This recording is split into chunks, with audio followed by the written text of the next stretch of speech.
When you get your ballot in the mail, you should fill it out and mail it to our office as soon as you can. Here are some helpful instructions to guide you through the process of completing and mailing your ballot back.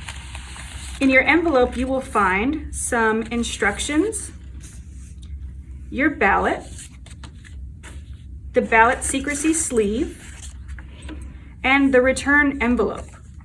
Please note that witnessing is not required for the 2020 general election. Vote your ballot, making sure to fill in the oval completely.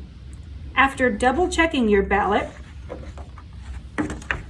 fold it in the same way it was folded when you received it and place it inside the gray secrecy sleeve. The sleeve has openings on the top and one side. Next, place your secrecy sleeve with your ballot inside of the return ballot envelope. You must sign the return envelope and write one of your identifiers in the designated spot. Only one identifier is necessary. It is recommended you date your signature. Then, fold over the flap of the return envelope.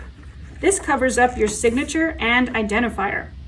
There is a checklist so that you can double check that you signed the envelope, provided one identifier, and placed the required postage on the front of the return envelope. If all of those things have been completed, witnessing not required, you may secure the envelope by moistening the glue strip at the top and bottom of the flap and firmly sealing it to the envelope. Now you're ready to return your voted ballot by mail. The return envelope already has the return information printed on it. The required postage is 55 cents.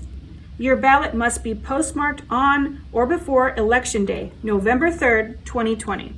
Send it back as soon as you complete it to be confident that our office will receive it on time. And remember to vote only once.